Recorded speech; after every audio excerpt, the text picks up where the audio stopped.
Welcome.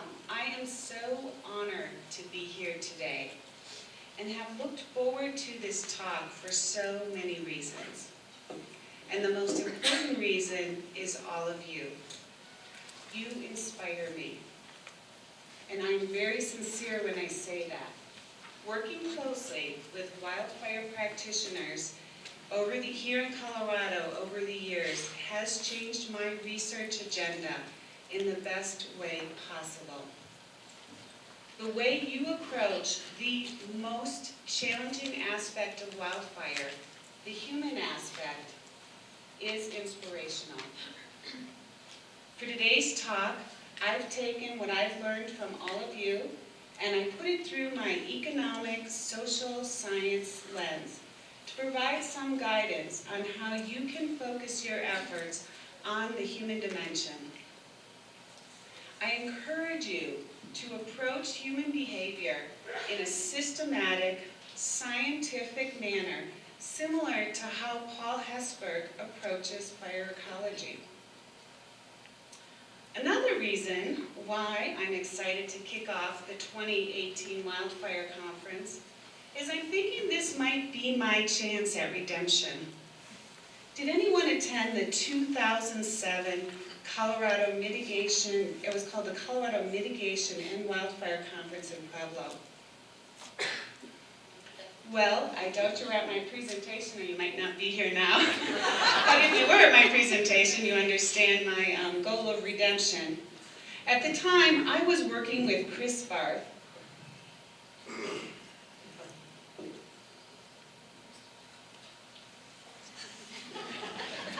Many of you know Chris Barth. He was the fire mitigation specialist for Colorado Springs Fire Department in 2007.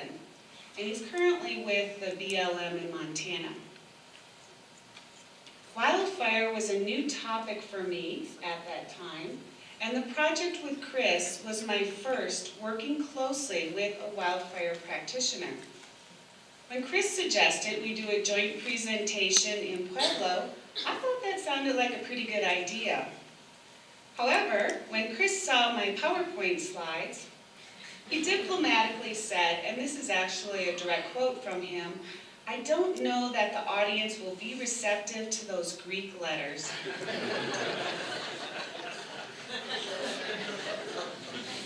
After that fantastic fail of a presentation, I was invited out for Mexican food, margaritas, and bowling. And I think that speaks volume for the social norm of inclusivity in this group. Fortunately, Chris Barth and others did not give up on Patty Champ or the possibility that science, social science, could be useful. So here I am, 11 years later. I'm still a traditionally trained economist, but I am much wiser about how economics and social science in general can make a difference on the ground. Over the years, I've attended all of the Colorado Wildfire Conferences, and I've had a chance to work with many practitioners around Colorado. I now know that economic theory and equations are not in themselves useful for understanding why homeowners may not take action to protect what is likely their biggest investment.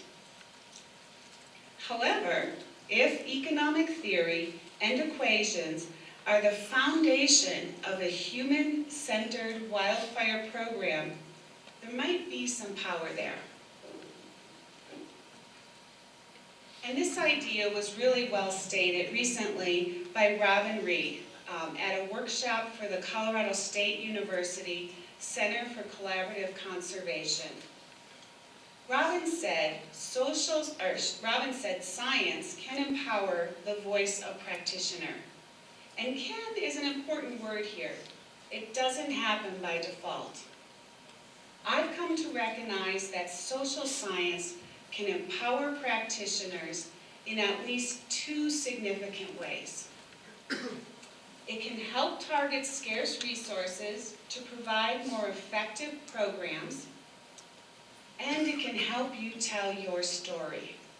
Telling your story is an important part of garnering broad support and additional resources.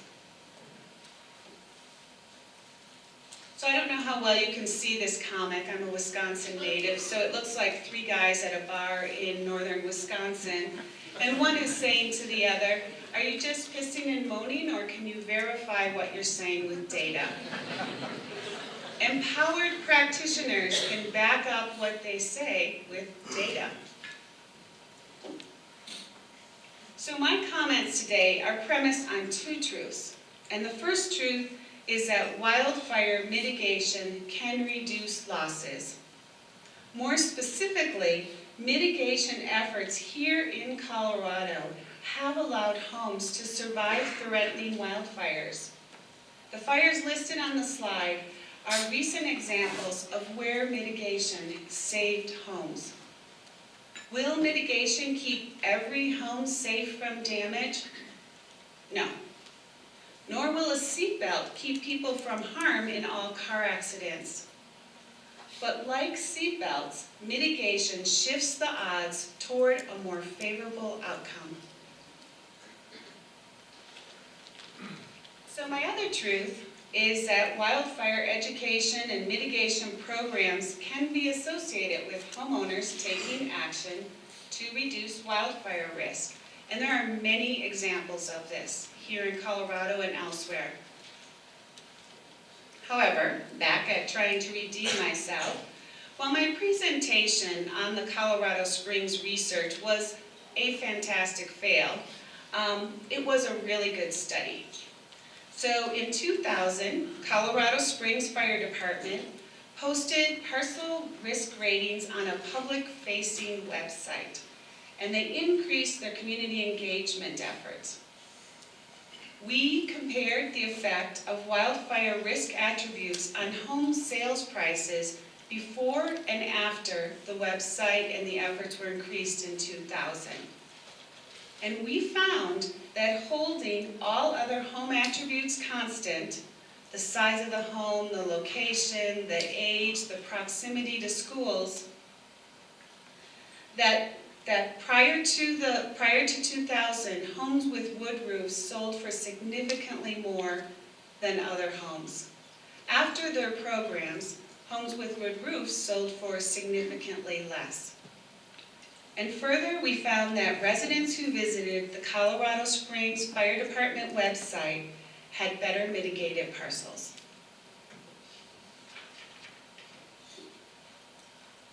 So my goal today is to provide guidelines for building human-centered wildfire programs. If you start with the people that are the recipients of your program, you can end with programs that are tailored to their needs. For the most part, I expect the recipients of many of your programs are the people that live in these Colorado homes. Throughout my talk, I use the words program and community in the broadest sense possible.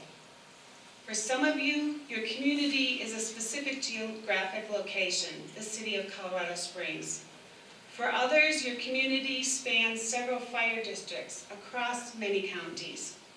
And for some of you, your community might be Colorado residents who insure their home through your insurance company. Rather than building a program and trying to convince people that it's in their best interest to participate, it will be more productive to build your program around understandings about behaviors and attitudes of the residents in your community. Since I shared my fantastic fail, I'm going to throw Eric Lovgren under the bus here. Many people know Eric as the Eagle County Wildfire Mitigation Coordinator. He's a member of FACO, and of course he's on the planning team for this amazing conference. When writing about his fantastic fail, Eric concluded, "Here's what I learned. You cannot make people do what's ultimately in their best interest. In fact, trying to force them can have the opposite effect."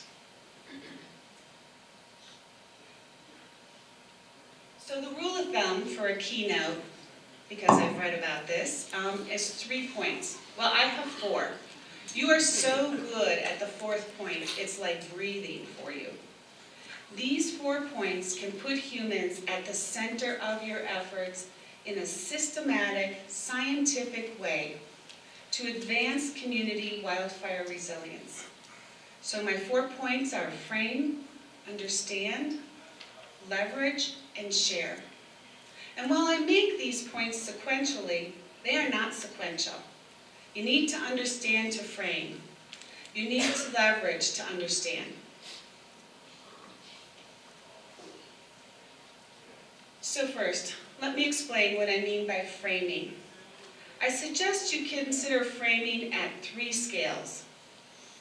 The big picture, how does your work fit into the wildfire problem? Your program, and how you frame the problem to the recipients of your program. So first, the big picture. Where does your work fit into the wildfire program? Oftentimes, and I am very guilty of this graph, or some version of this graph, is used to frame the issue of wildfire resilient communities. This graph is about suppression costs rising and more acres being burned. I would like to take this graph of despair away.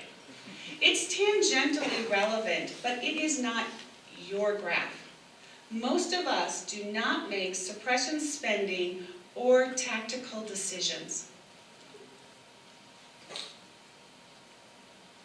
Your frame is building wildfire resilient communities.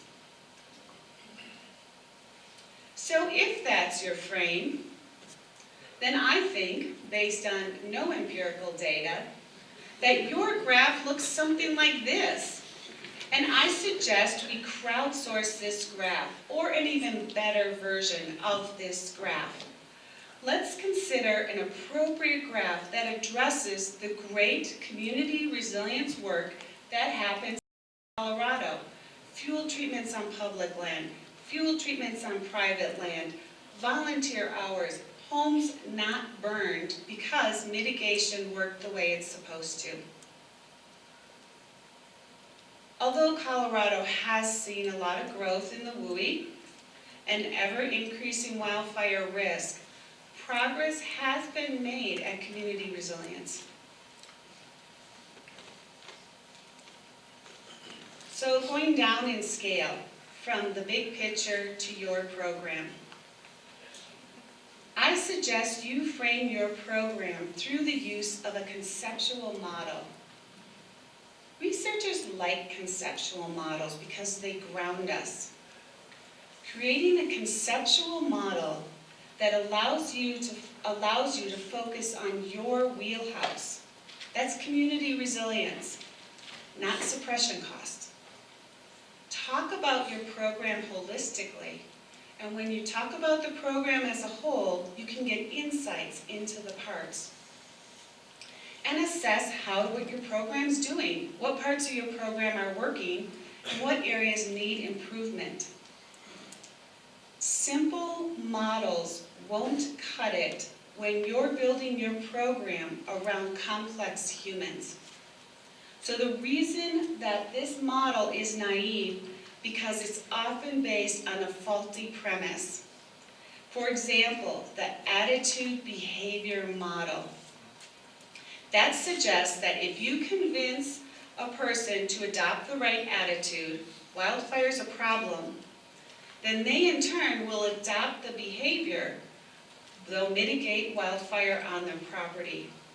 If you think it works that way, I suggest you have a conversation with Eric Lofgren. Given the diversity of our state and the differing scales at which all of you work, there will not be a one-size-fits-all conceptual model. But I suggest you develop a conceptual model for your program and let it evolve as your program evolves.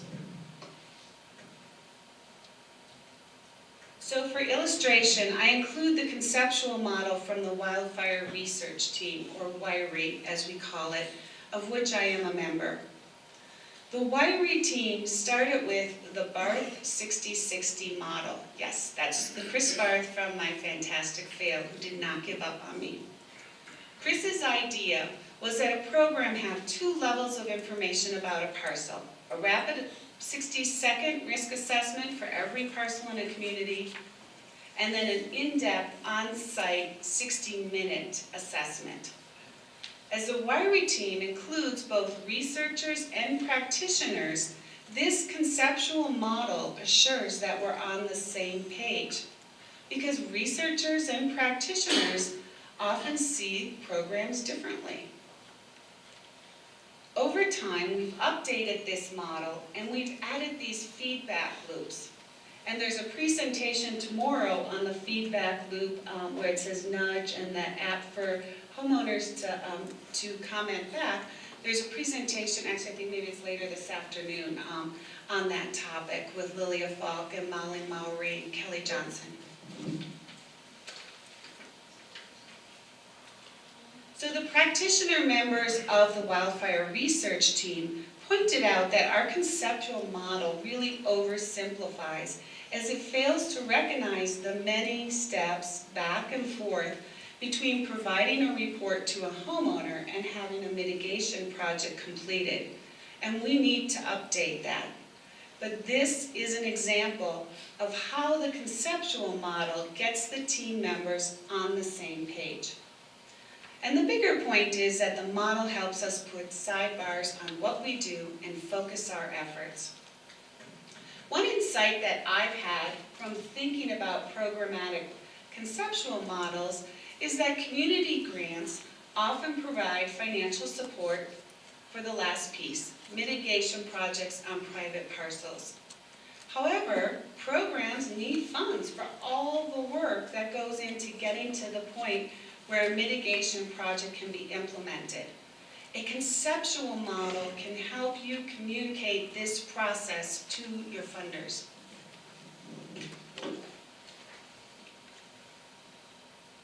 So, going down a step to how do you frame the problem to your community members or your clients? Do you frame it in a negative way? If you don't take action, your house is going to look like this. Or do you frame it in a positive way? We live in this beautiful place and we want to protect all that we care about. Do you appeal to the collective? Together we can, or we're all in this together? Or to the individual? It's your responsibility. However you frame it, do so intentionally and in a manner that is consistent with how you implement your programs. Understand. It's also important to understand. Understand how humans behave in general, and understand what you know or don't know about your program recipients. And I'd like to emphasize the value in understanding what you don't know. So back to the guys at the bar, data can be empowering. So what do you know about human behavior in general? As an economist, I spent a lot of time studying economic theory that is based on rational behavior. And then I started doing applied research. And I struggled to reconcile the behaviors I saw with rational economic theory. Fortunately, I wasn't the only economist having this struggle, and social psychologists never had the struggle. They always knew humans were not rational. So when economists and social psychologists came together, the field of behavioral economics was born. So Richard Thaler, who got the Nobel Prize last year in economics for his work on behavioral economics, he characterized it this way. He said, "We don't think people are stupid, we think the world is hard." It's interesting to note that Richard Thaler got a Nobel Prize for coming to basically the same conclusion as our own Eric Lofgren.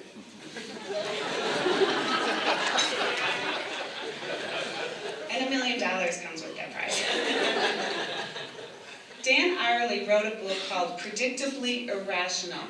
And the point of his book is that humans are not always rational. However, their irrationality is predictable. So research has found that when programs are developed based on understandings of irrational human behavior, small interventions can be very successful at moving humans to behave in more socially desirable ways. For example, nudges. Our nudges are low-cost bits of information designed to change behavior. In recent years, my electricity provider has nudged me in several different ways. They told me how my electricity usage has changed over time. They told me how it compares to my neighbors. And they told me what time of day I use the most electricity. All these bits of information were designed to get me to use less electricity. In the UK, they have embraced this approach in a variety of government programs. And the director of the UK Behavioral Insights team, Dan Halpern, he noted that a lot of policy models are based on rather naive understandings of what drives behavior. However, and I put this quote up here, he said, if you have a more intelligent, nuanced account of how people make decisions, you can design policy that is more effective, less costly, and makes life easier for citizens. That sounds like resilience to me. So, what have we learned from these Nobel Prize winning economists? Well, behavioral change is hard, and there's really no way to sweeten that truth.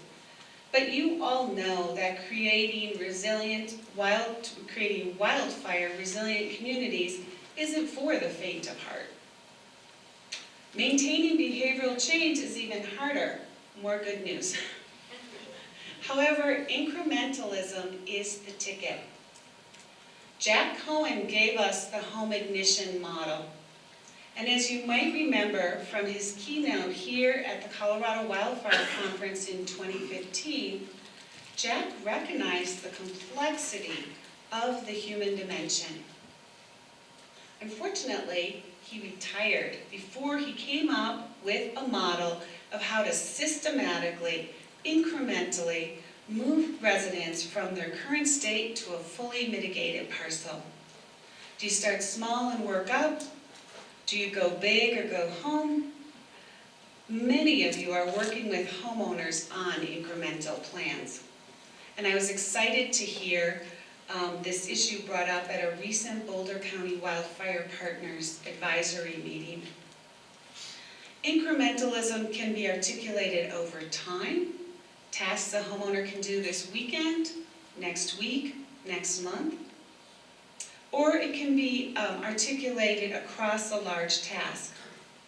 So something such as create defensible space within 30 feet of your home can be broken down into first move the firewood, then take out this tree, then limb these branches overhanging your deck.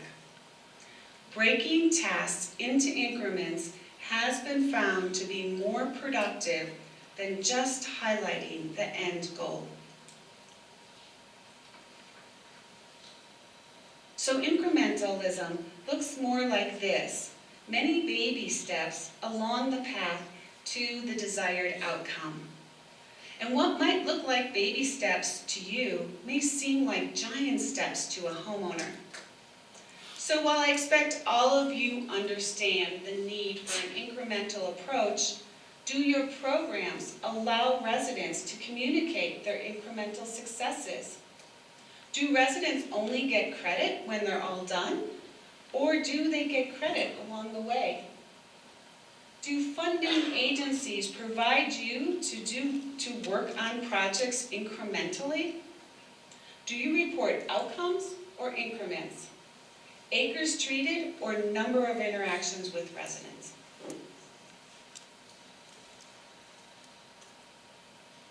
It's important to understand also how program recipients understand wildfire. And this is where you likely will need some local data, because WUI residents in Archuleta County are different than WUI residents in Boulder County. The next series of slides do not reflect responses for an entire county or for the same year. They serve to illustrate a few points. And I wish I had data from all the counties here in Colorado. Over the next year, we hope to add data from Grand, Chaffee, and Jefferson County, so that will be a start.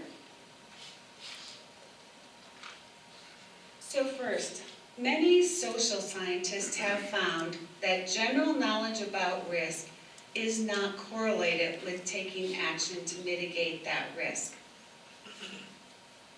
We see here that residents from various Colorado counties knew about wildfire risk when they moved into the WUI. This is a very general question, so we don't know what they knew about wildfire risk, but they seem to know something. Likewise, most residents are concerned about wildfire affecting their home. However, we have not found concern to be correlated with taking action. I recently had a conversation with a fire guy that will remain nameless, and he told me no one cares.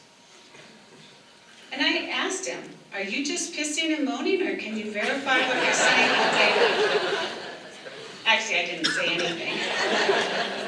But I was thinking, even if that's true, and I don't think it is caring enough?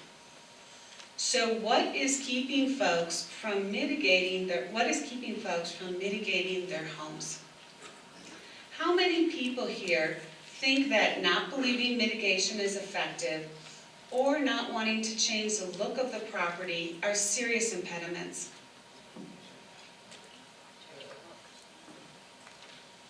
Well, maybe in some communities, and it may be a big impediment in your community, but it wasn't a big impediment for these select Western Slope communities. In these communities, the data suggest that the most significant barriers vary across the communities. However, physical difficulty is a significant barrier in most of these communities. Having community-specific data can help you understand what is really a problem and what is not. So if that's the problem, what's the solution? Help doing the work. And this response was chosen more often over financial assistance and specific information about what needs to be done. And of course, community residents likely need differing levels of help. However, this knowledge can be used to prioritize ways to help residents with the work.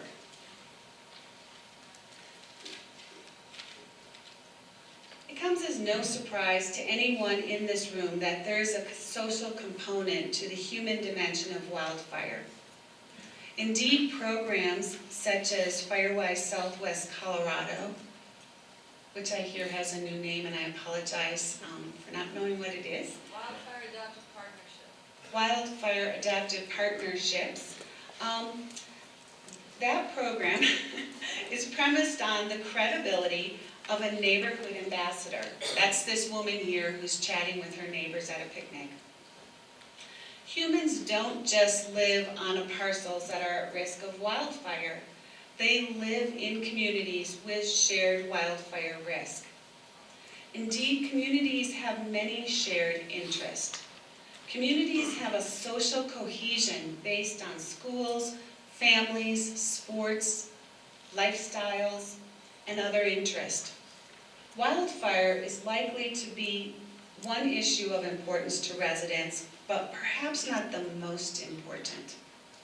Talking with neighbors about wildfire has been found to be positively correlated with mitigation. And we don't know exactly how that works. Does mitigation bring neighbors together? Or does existing social cohesion facilitate coming together on a new topic, wildfire mitigation? Or does it work both ways? This slide also highlights that the social dynamic can vary across communities. My third point, leverage. Leverage your understandings about humans and leverage technology.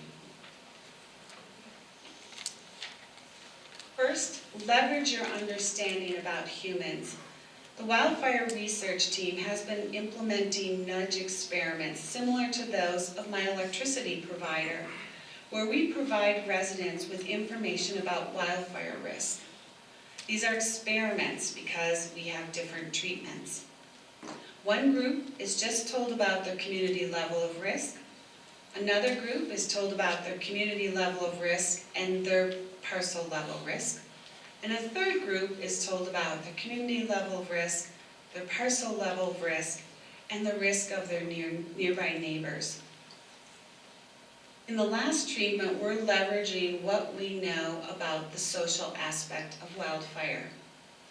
These experiments are ongoing, but our preliminary results suggest that there's a significant behavioral response when residents who live on high-risk parcels receive the additional information about their parcel risk or their neighbor's risk relative to residents who live on high-risk parcels and just receive the community risk information.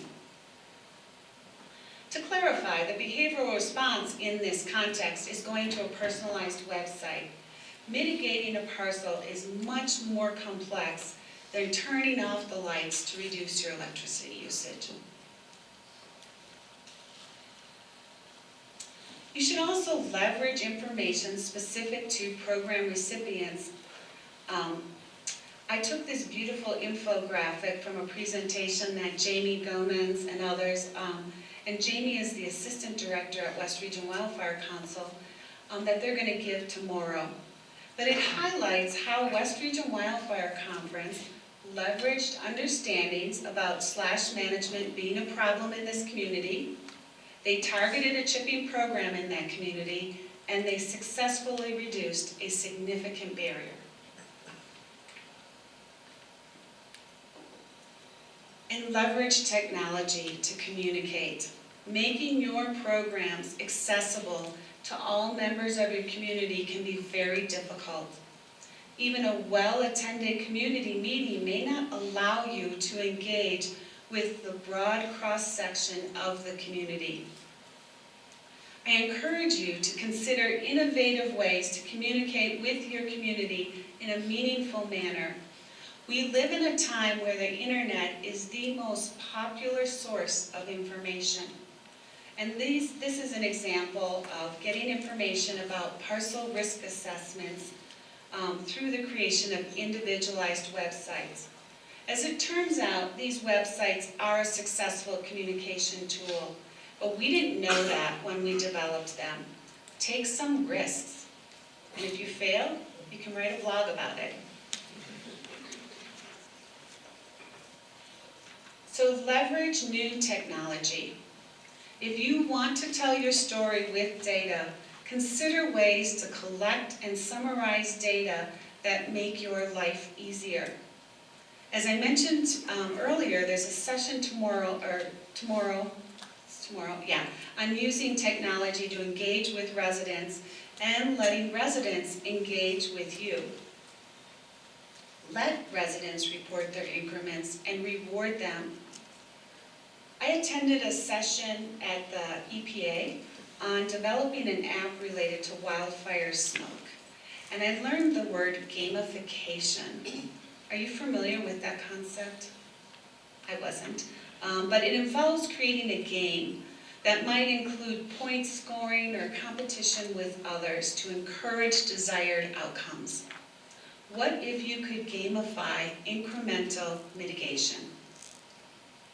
Another reason to leverage technology is that mitigation on private parcels requires an educated professional providing detailed information to residents. As I mentioned earlier, that is not likely a one-off interaction. Given that reality and programmatic constraints, technology could be a mitigation professional's little helper.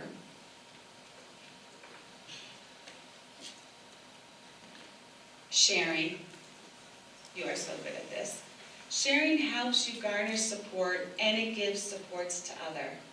And I am humbled to say these words to a group that is so outstanding at sharing. I am currently on a project in the state of Washington that involves a social network analysis. And no surprise to me, it's the Washington social network analysis related to wildfire has several connections here to Colorado, probably people in this room.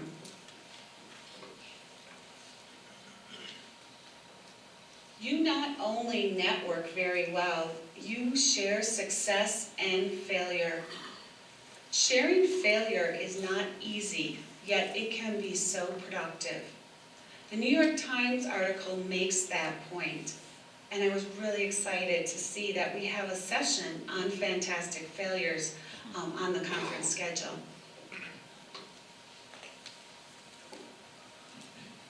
Share across boundaries and issues.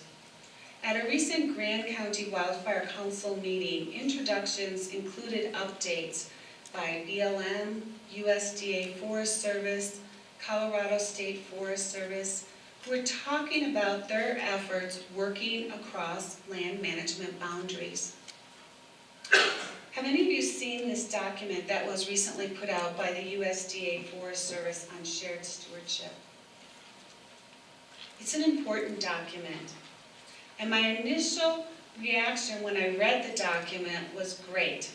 The Forest Service is advocating for the approach that most of you are already taking. I expect this document will drive how the Forest Service approaches wildfire mitigation efforts into the future. And you also share across issues. CUSP is a great example of water and fire just working together. And I put this Envision Chaffee County example up here. I'm just new to this effort and learning about it, but that group comes together across multiple issues: wildlife, water, rural lifestyles, etc. Wildfire is one of the issues, but it's considered in the context of the other issues, of the other important attributes that were identified by the residents of Chaffee County. So you are leaders in this area, and I hope the Forest Service benefits from your expertise here. So, I hope my comments spur you to think about framing, understanding, leveraging, and sharing so that we can move forward as a group to tell our story. The story of how we are all working together to create wildfire resilient communities here in Colorado. Thank you.